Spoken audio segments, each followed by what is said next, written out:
What is going on, guys? My name is Jericho, and I'm sure by now you've heard of KONY. If you don't know who Joseph KONY is or KONY 2012 is, check the links below. They will give you information not only to a video that you should definitely watch and share, but also to counter examples and a reason maybe not to support invisible children. Now, before you click on either of those, I think you should watch my video because I want you to be able to go into both the video and the blog that calls out invisible children with an open mind and reasons to say both have issues. Now, the blog is called Visible Children, and basically what it does is it explains all the reasons why Invisible Children is not operating well, while it has discrepancies, and while it's quote-unquote shady. Now, Invisible Children itself aims to get Joseph KONY out of the leadership position of the LRA. If you don't know who the LRA is are the Lord's Resistance Army, I believe, which is currently a terrorist organization in Uganda. What makes him so bad is because he's leading an organization that is actively taking children, converting them to child soldiers, which basically means he's forcing them to fight with the LRA against their will.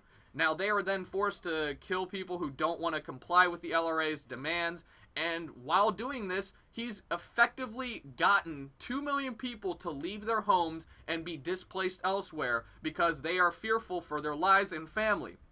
That's fucked up. No denying that Joseph KONY is a bad man and needs to be, he needs to be removed, period, from life or wherever. I don't care, just get him out. So why is the Invisible Children Foundation trying to remove this bad man? Why are they under attack right now? Well, this blog called Visible Children has actively stated a bunch of facts as well as financial reports that show how much each person that heads up this organization has made, as well as how much money goes to charity, to the actual cause of invisible children, and it's gotten a lot of people pissed off. The reason it's gotten people pissed off is because they don't understand how a charity functions, which kind of annoys me. I was mandatory, in order to graduate high school, I had to do 50 hours of community service, as well as being actively involved with charities throughout my school, and you kind of get a sense of how charities are organized. In fact, if you just Google how a charity works, you'll see that there are not any charities that can be 100% nonprofit. It's not possible, and here's why.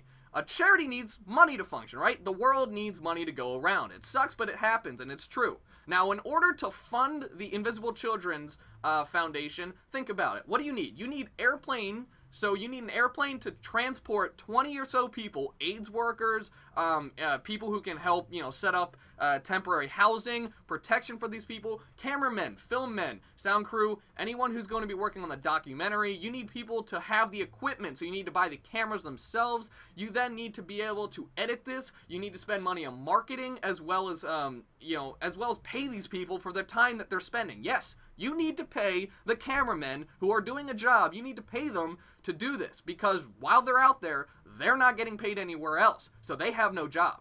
So if you find fault with this, then you have issues. I don't know what it is. The guy who runs this whole organization, I guess you could call him the CEO of the foundation, is currently making $90,000 a year, as stated by this blog. If you think that is a ridiculous amount of money, let me break it down for you. The average American salary per the 2010 U.S. Census was around $45,000 for one person, right? The guy who runs this organization has a family of 3. All of them, well, 1 kid and then his wife. So all of them are fully devoted to this charity, right? The kid goes to a public school. It's not like he's riding in a private school. All of them are devoted 100% to doing this. So that means that this $90,000 has to support all 3 of them. So, $90,000 for 3 people. They're not living in a fucking palace. They're living quite modestly, I'm sure. I'm 100% sure that they're living quite modestly if they're on that salary. Now, you may be saying, I still don't agree with that. No other charity does that. You're right. The average charity does give the head man, the CEO, $60,000 a year. Now, if you're like me, you say, wow, those numbers really aren't that different. I don't think I have a problem with the guy who's heading up an organization, who's traveling all around the world, who's got to pay for travel from place to place, and he's got to make sure that everything runs fluidly. I don't have a problem with him making $90,000 a year and supporting his family. Now, you know who I do have a problem with? Susan G. Komen Foundation. So everyone knows about the pink ribbons. The only reason I'm bringing this up is because it needs to give you guys some backstory, right? The pink ribbons that everyone has on their car that says support breast cancer and stuff, yes, the Susan G. Komen Foundation, their CEO makes $500,000 a year. Gonna let that one settle down because no one has a fucking issue with that. Well, actually, that's not true. A lot of people do, but for some reason, people have more issue with the guy trying to liberate a Ugandans from an oppressive terrorist organization making $90,000 a year than someone selling magnets for the cure of breast cancer who's making $500,000 a year. So let's go ahead and talk about the amount of money going to charity. 32% of your dollar will go towards the active goal of making sure that these children and these families in Uganda are protected. This money, here's where it gets a little bit hairy, this money will fund an anti-LRA army. Basically saying that it will be building an army that is assisted by the US government's military. Now, there's only about 100 people in there, but all they're doing, they're not engaging in warfare. Our troops are not over there engaging in warfare. All they're doing is helping these anti-LRA army personnel capture KONY and get them out of there and get rid of them. And that's it. That's all they're doing.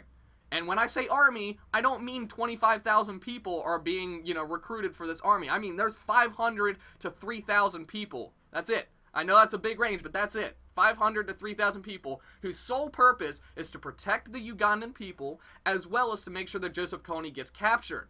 That doesn't seem that bad, but that's just me. If you're against war, you don't have to give them money. It's not a big deal. So now you're saying, wow, only 32% of my dollar goes there? Well, I explained to you earlier, right? There's costs involved. Okay, that's cool. But still, you may be like, that's not a lot of money. Well, Google the average amount that a charity gives. Don't do Red Cross. Don't do the Salvation Army. Those are two of the best charities, period. They're examples, and I think every charity should be able to follow it if possible. But that's just not possible. So, both of them give 93% and 83%. They're great charities. Now, look at someone like the Susan G. Komen Foundation. 29% of their money goes to researching for the cure. So how many of you guys have issues with people putting those stickers on the back and supporting breast cancer? How many of you? Not very many of you guys. Well, until you knew that, you guys were probably like, hey, that's a good charity right there. Yeah, so you're having more issue with a guy who's spending 32% of the money that you're giving him trying to liberate Ugandan people than the people who are spending 29% plus getting a 5 times the amount salary, making bumper stickers. I mean, don't get me wrong, the idea of supporting the cure is the best idea that you can do. You gotta support the cure, that's a great thing. Who would not support that? But there's other ways you can do it. Just like there's other ways you can stop this and you can support it. You don't have to give money. A lot of people are like, wow, fuck the invisible children, I'm not gonna support, this anti-KONY. Why would you do that? Why would you not support that?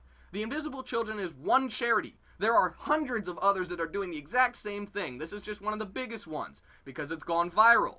You can write a letter to your representative saying, hey, I'd like you guys to support this. You can write a letter to your congressman. It takes 5 minutes, not even. You can email him. You can give him a call and leave a voicemail. It's not like you need to go out and picket fence, outside the White House. It's not a big deal.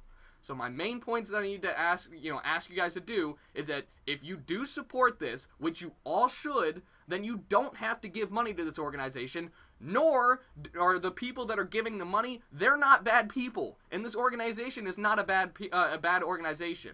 Whoever wrote this article kind of misconstrued everything to make it look like Invisible Children was not a good organization.